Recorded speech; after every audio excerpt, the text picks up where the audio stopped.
Assalamualaikum warahmatullahi wabarakatuh. Kami dari kelompok 2 akan membahas tentang Pancasila dalam arus sejarah bangsa. Saya Juni Artika Riyati, saya sebagai pemateri kedua. Saya Ervina Damayanti. Saya Nurul Qoimah selaku pemateri keempat. Yang pertama, periode pengusulan Pancasila. Sebelum periode pengusulan Pancasila, cikal bakal ideologi bangsa diawali dengan rasa nasionalisme yang menjadi pembukaan pintu gerbang kemerdekaan Indonesia. Ahli sejarah Sartono Kartodirjo sebagaimana yang dikutip oleh Mukhtar Tinggi dalam artikelnya yang berjudul Pancasila sebagai Modal Realitas Politik menenggarai bahwa nasionalisme sudah mulai tertanam kuat dalam pergerakan perhimpunan Indonesia yang menghimbau agar segenap suku bangsa bersatu teguh menghadapi penjajah dan keterjajahan. Kemudian salah seorang pengusul calon dasar negara dalam sidang BPUPKI adalah Insinyur Soekarno yang berpidato pada tanggal 1 Juni 1945. Pada hari itu Insinyur Soekarno menyampaikan 5 butir dasar negara, di antaranya nasionalisme atau kebangsaan Indonesia. Yang kedua, internasionalisme atau keprimanusiaan. Yang ketiga, mufakat atau demokrasi. Yang keempat, ketuhanan yang berkebudayaan. Dan yang kelima ada kesejahteraan sosial. Kedua yaitu periode pengesahan Pancasila. Pancasila hal yang terpenting yang dikemukakan dalam sidang BPUPKI kedua pada tanggal 10 sampai 16 Juni 1945 ialah disetujuinya naskah awal pembukaan hukum dasar yang kemudian diganti dengan Piagam Jakarta. Piagam Jakarta itu merupakan naskah awal kemerdekaan Indonesia. Pada alinea keempat Piagam Jakarta itulah yang terdapat rumusan Pancasila. Yang pertama yaitu ketuhanan dengan kewajiban menjalankan syariat Islam bagi pemeluk-pemeluknya. Yang kedua, kemanusiaan yang adil dan beradab. Yang ketiga, persatuan Indonesia. Yang keempat, kerakyatan yang dipimpin oleh hikmat kebijaksanaan dalam permusyawaratan perwakilan. Yang kelima, keadilan sosial bagi seluruh rakyat Indonesia. Nah, naskah awal atau pembukaan hukum dasar yang dijuluki dengan Piagam Jakarta, kemudian inilah yang kita kenal sekarang dengan pembukaan Undang-Undang Dasar 1945 dengan sejumlah perubahan. Ketiga yaitu periode pengesahan Pancasila. Pada periode ini, peristiwa penting lainnya terjadi pada 12 Agustus 1945. Ketika itu, Soekarno, Hatta, dan Rajiman Dwidiyodiningrat dipanggil oleh penguasa militer Jepang di Asia Selatan ke Saigon untuk membahas tentang Hari Kemerdekaan Indonesia sebagaimana yang telah dijanjikan. Namun, di luar dugaan, ternyata pada 14 Agustus 1945, Jepang menyerah kepada sekutu tanpa syarat. Pada tanggal 15 Agustus 1945, Soekarno, Hatta, dan Rajiman Dwidiyodiningrat kembali ke Indonesia.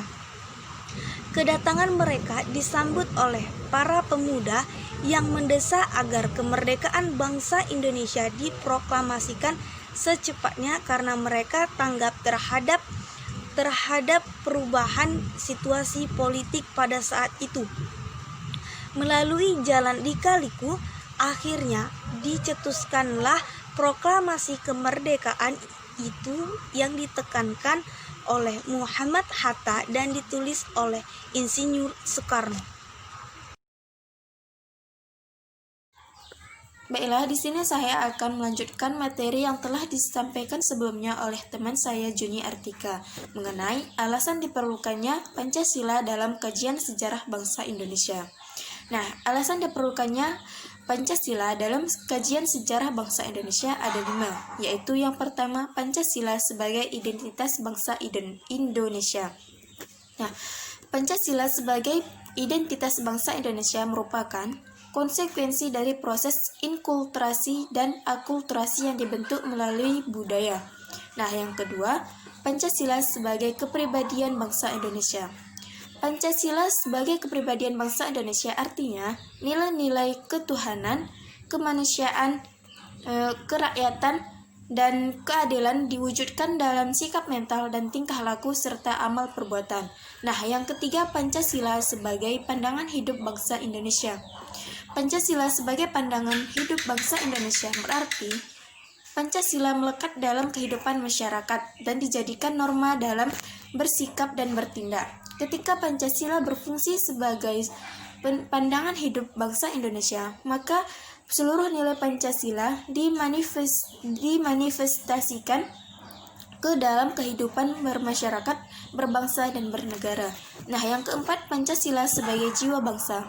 Pancasila sebagai jiwa bangsa lahir bersamaan dengan lahirnya bangsa Indonesia. Pancasila telah ada sejak dahulu kala bersamaan dengan adanya bangsa Indonesia. Nah, yang terakhir mengenai Pancasila sebagai perjanjian luhur. Perjanjian luhur artinya nilai-nilai Pancasila sebagai jiwa bangsa dan kepribadian bangsa disepakati oleh para pendiri negara sebagai dasar negara. Nah, kesepakatan para pendiri negara tentang Pancasila sebagai dasar negara merupakan bukti bahwa pilihan yang diambil pada waktu itu merupakan sesuatu yang tepat. Baiklah, kali ini saya akan menjelaskan tentang sumber historis Pancasila. Nilai-nilai Pancasila sudah ada dalam adat istiadat, kebudayaan, dan agama yang berkembang dalam kehidupan bangsa Indonesia sejak zaman kerajaan dahulu. Contohnya itu terdapat pada sila pertama, yaitu ketuhanan.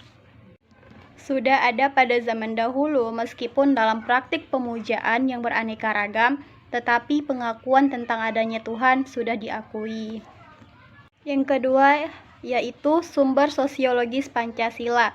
Nilai-nilai Pancasila secara sosiologis telah ada dari zaman dahulu hingga sekarang. Contohnya itu yang masih diterapkan dari zaman dahulu hingga sekarang, yaitu bergotong royong. Kemudian yang ketiga, sumber politis Pancasila. Sebagaimana yang kita ketahui, nilai-nilai dasar yang terkandung dalam Pancasila bersumber dan digali dari lokal, wisdom, budaya, dan pengalaman bangsa Indonesia, termasuk pengalaman dengan bangsa lain. Nilai-nilai Pancasila sebagaimana tercermin pada sila keempat, semangat ini diperlukan dalam mengambil keputusan yang mencerminkan musyawarah. Argumen tentang dinamika dan tantangan Pancasila dalam kajian sejarah bangsa Indonesia. Yang poin pertama tentang argumen tentang dinamika Pancasila dalam sejarah bangsa. Dinamika Pancasila dalam sejarah bangsa Indonesia memperlihatkan adanya pasang surut dalam pemahaman dan pelaksanaan nilai-nilai Pancasila. Misalnya pada masa pemerintahan Presiden Soekarno, terutama pada tahun 1960-an, Nasakom lebih populer daripada Pancasila. Pada zaman pemerintahan Soeharto, Pancasila dijadikan sebagai pembenar kekuasaan melalui penataran P4. Yang kedua, ada argumen tentang tantangan terhadap Pancasila dalam kehidupan berbangsa dan bernegara. Salah satu tantangan terhadap Pancasila dalam kehidupan berbangsa dan bernegara adalah meletakkan nilai-nilai Pancasila tidak dalam posisi sebenarnya, sehingga nilai-nilai Pancasila menyimpang dari kenyataan hidup berbangsa dan bernegara. Salah satu contohnya, pengangkatan presiden seumur hidup oleh MPRS pada tahun 1960, yaitu tentang pengangkatan Soekarno sebagai presiden seumur hidup. Hal tersebut bertentangan dengan pasal 7 Undang-Undang Dasar 1945 yang menyatakan bahwa presiden dan wakil presiden memangku jabatan selama 5 tahun masa jabatan. Esensi dan urgensi Pancasila dalam kajian sejarah bangsa Indonesia untuk masa depan. Yang pertama, esensi Pancasila dalam hakikat sejarah bangsa. Pancasila dikatakan sebagai dasar filsafat negara karena mengandung Unsur-unsur yang pertama ada alasan filosofis berdirinya suatu negara. Setiap produk hukum di Indonesia harus berdasarkan nilai Pancasila. Pancasila sebagai pandangan hidup bangsa mengandung unsur-unsur yaitu nilai-nilai agama, budaya, adat, dan istiadat. Yang kedua ada urgensi Pancasila dalam kajian sejarah Pancasila. Pentingnya Pancasila dalam sejarah bangsa Indonesia dikarenakan hal-hal berikut. Ada pengidentikan Pancasila dengan ideologi lain, penyalahgunaan Pancasila sebagai alat justifikasi kekuasaan rezim tertentu, melemahnya pemahaman dan pelaksanaan nilai Pancasila dalam kehidupan berbangsa dan bernegara.